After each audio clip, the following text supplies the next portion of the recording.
It's about 2:45 in the afternoon. You ever have one of those days where you just can't seem to get it in gear?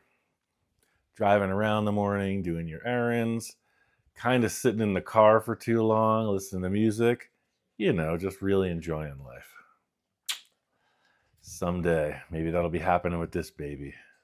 But today is not that day. I did go down to the shop. I got a few things. As you know, we fixed this bumper. We started some work on the firewall and dashboard.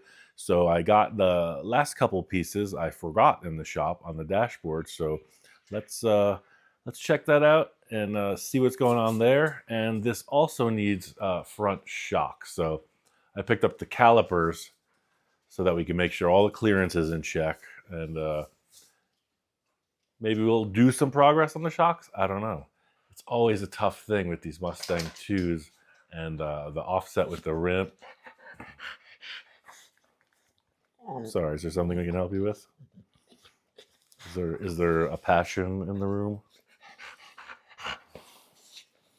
You want to take over the show?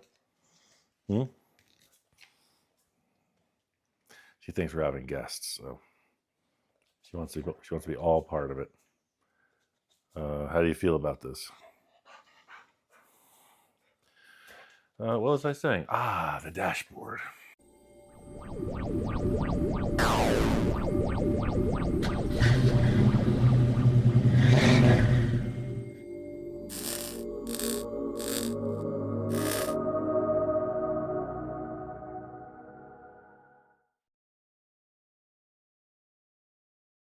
All right, the dashboard. Sorry, there's a lot of stuff in here. So I went to the shop and I picked up the cowl vent. The unfortunate thing about the cowl vent, as I mentioned, this dashboard was hacked and there was stuff going on. So unfortunately, they cut the cowl vent. It shouldn't really affect this project, but I imagine the air came in and went down into some ductwork because there's really nothing. It's not even showing like defrosters on this. So I imagine it was just a cabin air vent. But the good news is wow, everybody's here. Good news is the 4 bolts that bolted on to the little detail that hinges it is still intact. So that's cool. We can make a new lever coming off of this. And that sits in just as it should. Cool? Cool. All right. Another thing, it's not really bad news, but whoever was doing this, see what's happening here? I mean, it's not a bad look. They're going for some updated gauges, so they made this. Subsequently, they cut out that. So with the stock piece, they also cut out the edges. This is why I stopped yesterday. Because I was confused. So I held this up and I was like, man, that ain't right. That's the right part for the car because it fits that lower cool detail, but yeah.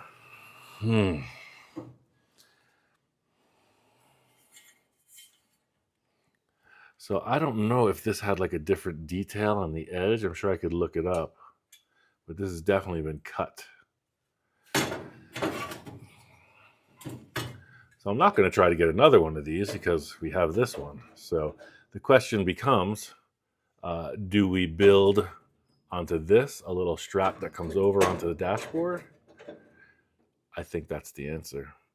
Because the other option would be, filling this in the dashboard to bring it over. But we can overlap that. We can come right to the edge of these ashtrays and just set that in place.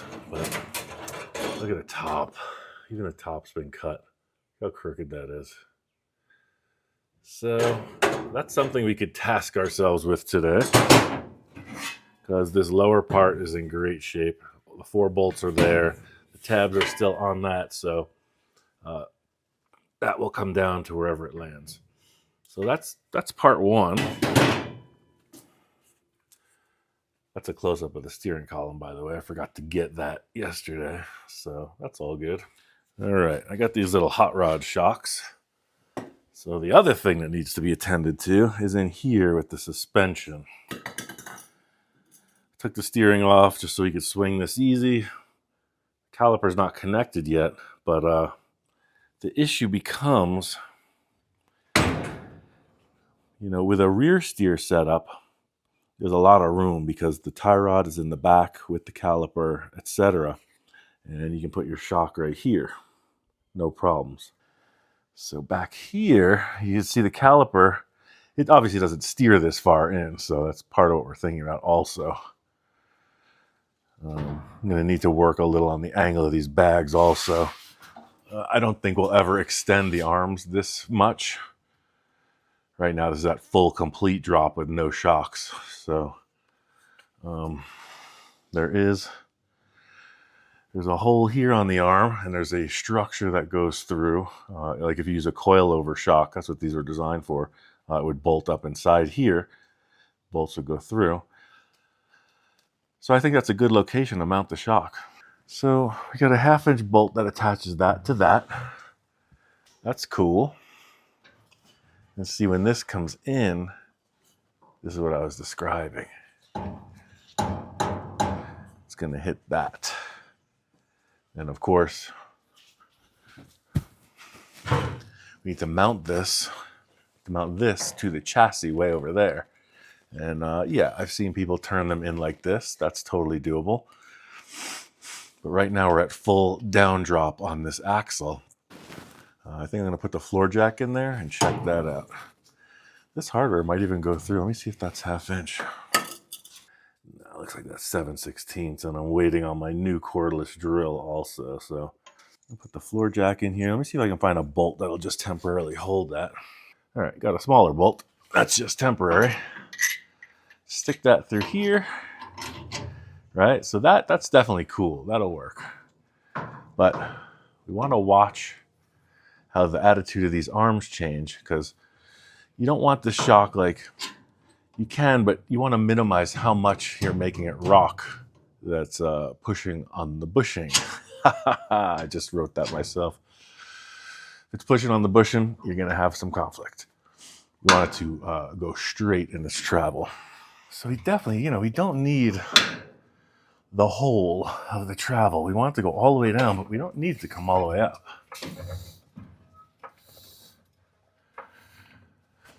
So you can see right here, that's starting to interfere.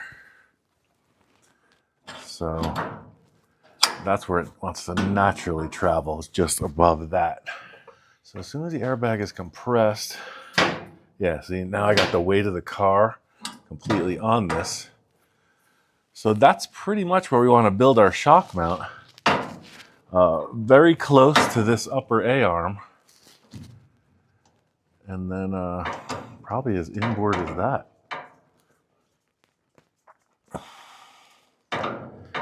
So that's not a huge deal. Maybe we'll just build that. Let me see if I can get this camera a little bit better. Got some weird stuff going on with some of these fender mounts. Yeah, that's cool. I think like that describes it pretty well. So the camera's way up in the fender. I can barely see this, but okay, check this out. So we don't want that to hit ever. So there's going to be hardware on this, and we can space it off of the arm just a little bit on the bottom. So I think this would be cool because we can come back here with a mount. And I just thought I have this tube here. I'm going to take the hood off too. We might get a little more light in there. So I got this pretty heavy wall tube. It's like 1/8-inch wall or more, small diameter, very strong. I was thinking, you know what I'm saying? Why not that? We can set this up to the chassis like that. and then gusset it right down. That'll be very strong. Gonna need to be a spacer here, but I have spacers, so there can be a nut on the inside. Spacer can go here. Let me grab one. These are very commonly used. All right, that takes that back off of there. At full drop, this arm never comes up higher than this. And just to confirm, yeah, all the way to the car is on the bag right now. There's no more compression. So if that's the case, and this is here, then this will never mess with that hardware. See what I'm saying? This part of the shock stays up here. This just extends down. So the conflict would be when this drops. So let's just say if we were to just move this out enough for a bolt to go through there, I almost think we could just weld the bolt right to this. I got grade 8 bolts, and I've seen shock mounts where, a lot of times you'd have, say, let's just do it right. We're gonna take a spacer like this, we're gonna weld it to that, and the bolt's gonna go through. Let's go to the table. But do we want this far out of the car is the question.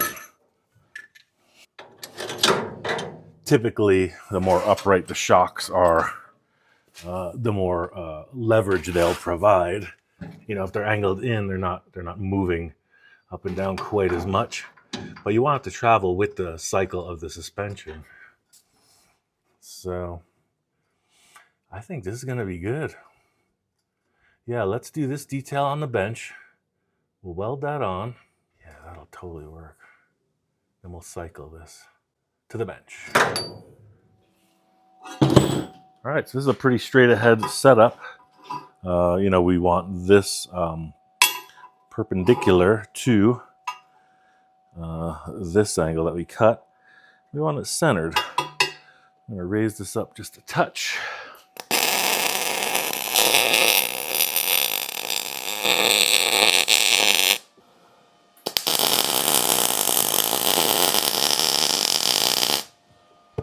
Cool. All right, while this is cooling off, I'm going to set that caliper in place. That way, if I have to move this front to back at all, we can do that. I got 2 calipers. I'm not sure which one's which. Look like that's the one. Yeah, looks like that's it right there. Cool. All right, so this is what I was getting at. See, on the back side here, you got considerable amount of material swinging back towards that shock absorber. Coincidence? Jeff Carr? I don't know. He had this really awesome Morris Minor truck that his dad built in conjunction with Bill Hines. Rich Evans did a bunch of work, and I did a bunch of work too. Long story short, the truck got parted out. I got the front suspension parts for the Zephyr. He gave me the whole truck, actually, but I took these front suspension because I thought the truck would be an awesome gasser. So anyway, vehicles live on, right? Set this back in place. I'll leave that as tight as possible without any kind of a shim or spacer for now. All right, now let's swing that till it hits. Oh, that ain't gonna hit at all. Look at that. That tire's like inside the car. So the spacing we were talking about, if this, like that's probably like the tire's gonna hit the fender out there. And then this is gonna be somewhere in here. Tons of room. And as this swings down, I don't think it's gonna have any trouble at all. Thanks, Jeff. All right, I'm going to grab that other piece. I'm actually just going to wash it in the water. I'll be right back. I'll get it cooled off. So this is what I was thinking.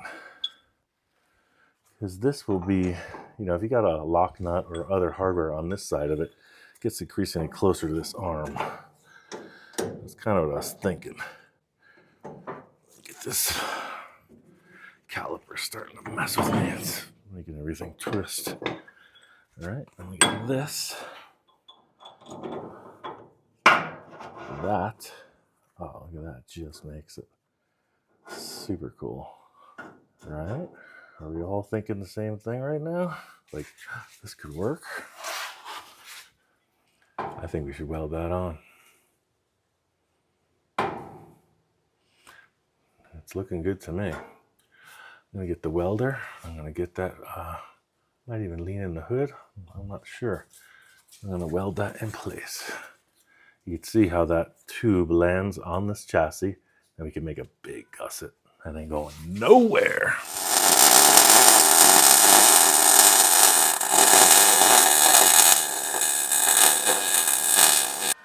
All right, now let's just cycle this suspension.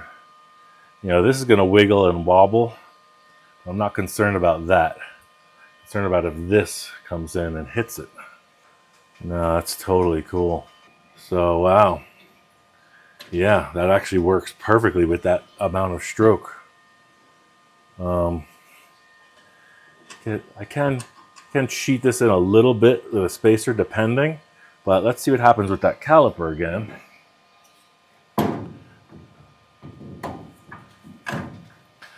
So now at full drop, that's as tall as the car can get.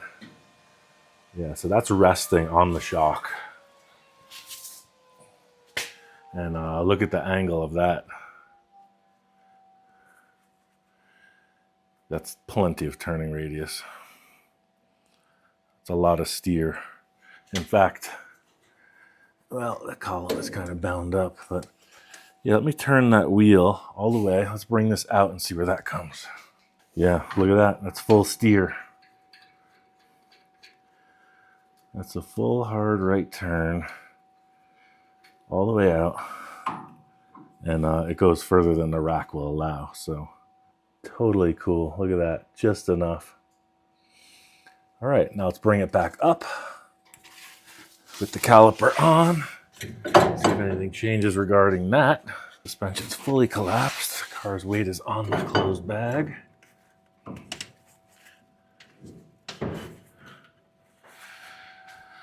Totally cool. It works.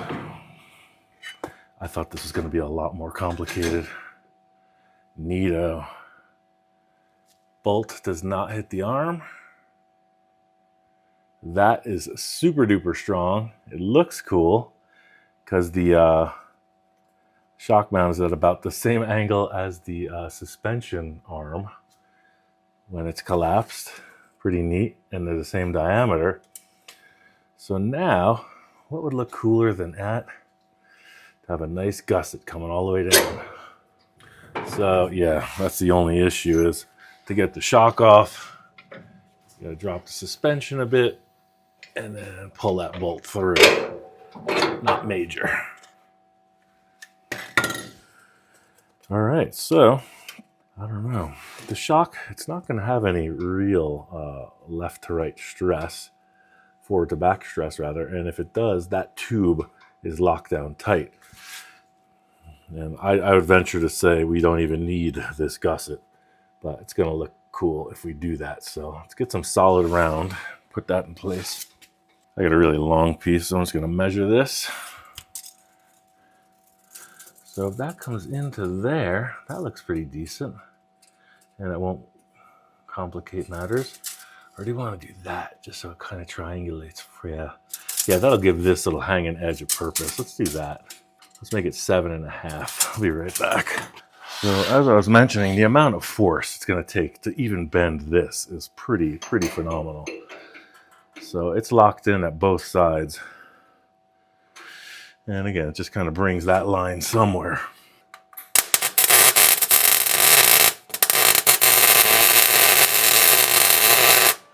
And we can just grab as much of this as possible.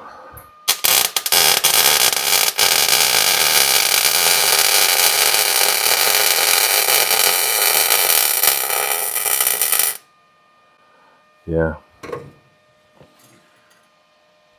Real simple, real strong.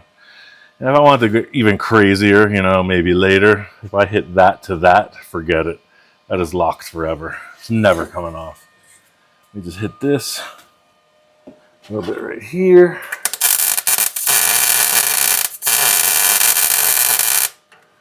Yeah, the force to break that off would be tremendous. Man, I wish I had a drill to just fit that, to bore that to 1/2 inch, but I don't, and I don't have a tap with me either. But you got this one bolt. Let's just set that up. Give it one more test once that cools down. All right, one more time. Let's set that in. So you see how much space we got right now with that shock. It's cool because with this, oh, there we go. Jack is falling a little bit. So you see how much space is here, but you know, you could modify that a little bit with a spacer. Just for now, just to keep it completely relaxed. I put these two on here. Just send that. All right. Cycle it once more.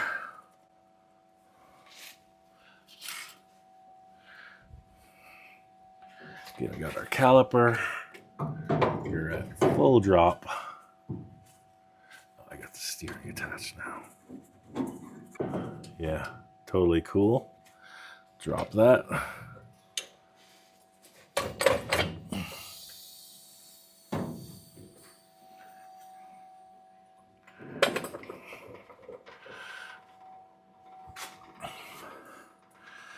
That's with all the weight off of it. Yeah, that'll work. Man, I tell you, that angle looks decent. Nothing is going to bind or be in the way. Man, we've been having stress after stress. Finally, something went right. I'm going to do the same thing the other side. That's not as exciting as, you know, it's always the first time it's exciting, right? Let's mess with that dashboard. Okay, so what we saw earlier were these two pieces of the dashboard, and you know, this is cool. If you wanted 2 gauges, he was definitely doing something modern because we have that set that he had built for this, but it's a lot of epoxy, a lot of stuff, and you know, it's just not, it's not this. It's not this classic look. But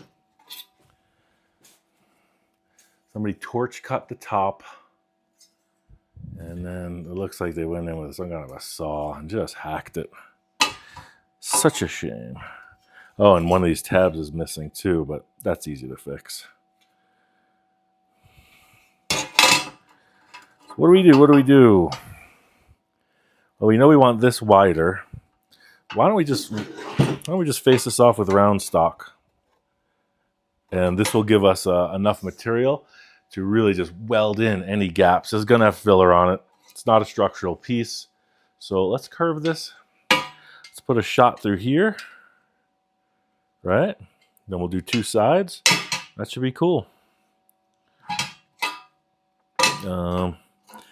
Bending. Yeah. What do we have here? We got our rim. All right, so that's what we got from the workbench. I'll just compare it here. Because honestly, even if it looks good on this, what's more important is how this fits to the dashboard. Because this here could be anything. So let's just say we're going to fit this one to this side. And that looks cool from there. Right? So that's this one. And we got, yeah, wow. See, significantly curvier on this side.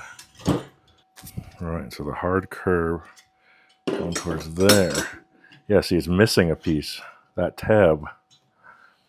So I'm going to make them both for this side because that's the one with more material.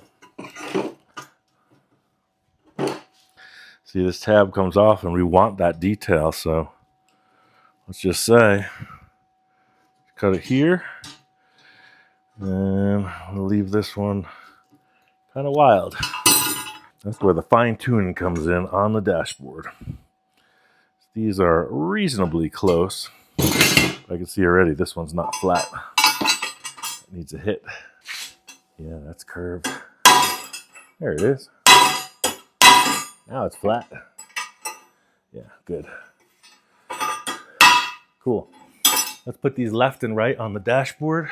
I might close this garage door a bit because we're getting a lot of glare yesterday. So this is where we're heading. All day. Heading this path. So what we've got here is we want this to be sitting pretty. Front row and center. Right? So you can see that we want that bar to be right here. We want the other one to be right here. The reason I drew those lines is because it doesn't matter what this pad is. We want this to mesh up with the dashboard just right. So right there it does. Cool. So I'm actually going to build this right on the dashboard and then take it back off.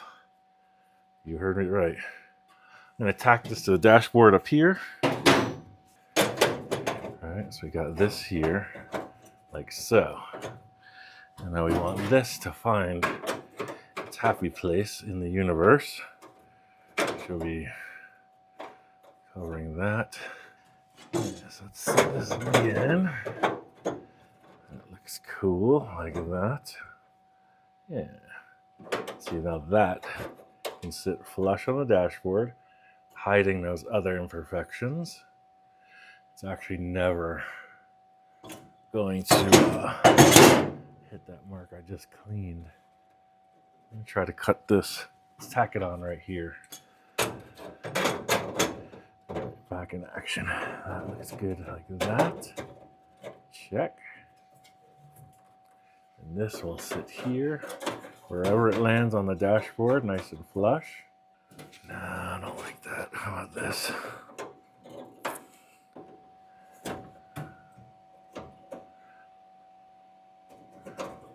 It's all different now. No, let's do this.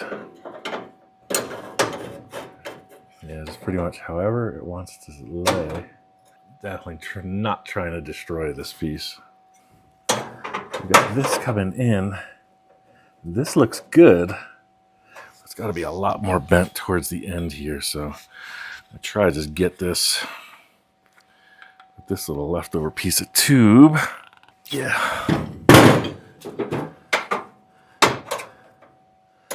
Cool. Then this has to be much flatter, and then this has to twist this way. So this looks decent. And I do want to pull this once more right here. But what's needing to happen is this needs to move this way now. Mark this. I have to run over to the table and just pull this in a little bit. So all this looks perfect. But then you can see right there, it's got to come in. All right, so what's going to happen, if you're going to bend it like this, it's going to tend to just fall backwards like that, and you're not going to get what you got to get. So you got to keep this where you need it locked, and then pull it right there. So you're getting like a compound curve. The old noodle twist, as they say.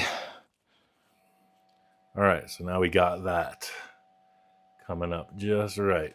So I'm going to weld this, and I ain't trying to mess around and look at the camera right now, because this thing is in a perfect spot.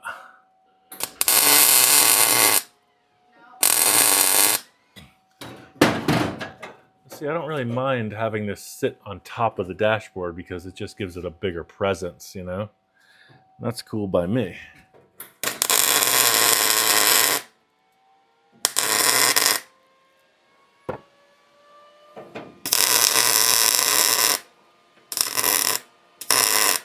I'm going to make this one in 2 pieces just because it's coming up a little bit short. And I need to keep this one a little bit wider here because they hacked the dash pretty good. I'll be able to fix it though.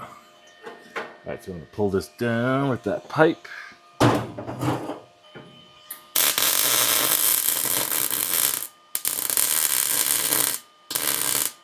There's a considerable gap here, but I'm not going to let that bug me. We're missing a little piece right here, but I'm going to fill that up with weld and then finish it on the table.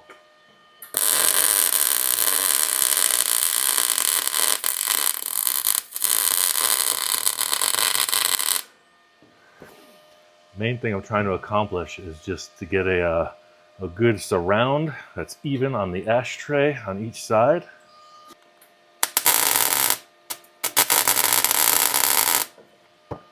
See, now that I have a good amount of grip on this, I can just cut it out from the car. I gotta put the disc through, and then yeah, we're all good. Finish it on the table. All right, so this is what we ended up with. Pretty rough looking, but a lot of gaps, and then obviously this stick doesn't go here, so maybe we'll time lapse it. Maybe I'll do it for real. Either way, I'm gonna weld this all up, do some banging, do some grinding.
All right, you still with us? That'll work. It's not very exciting. Or rather, refinishing. All right, so we got these. Of course, everything's going to get completely buggered up, isn't it? All right, typical story. So they went ahead and cut the captive nuts out of here. So that's what I thought we were going to do. So we're going to get back on the grinder and cut these things off. To explain, hopefully this does, you can see these little frames here. There's like a square nut, old-fashioned square nut that's threaded, so it's trapped in there, and they went and pried them out. So this is a good example right here of one that's intact. But we're not going to use that. We're going to have our... And with any luck, we have a 1/2-inch wrench in this little bin right here. That should set us off to the finish. Yeah. This fine thread hardware takes a minute to get all the way where it's supposed to be. You know, it's cool just to think, when's the last time this thing was assembled? Something I love about old cars, and it's spoken on a lot, is the story, right? Back in the 1940s, this car was traveling. And it's just sat for decades. Now you got this guy bastardizing the dashboard. I mean, restoring the dashboard. So this is what you get. Not a perfect reproduction, but definitely cleaner and wider than it was, and very strong. So let's put it in the car.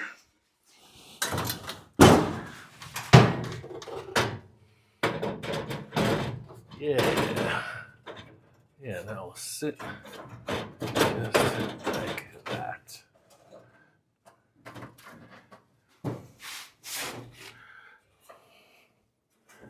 Yeah, totally cool.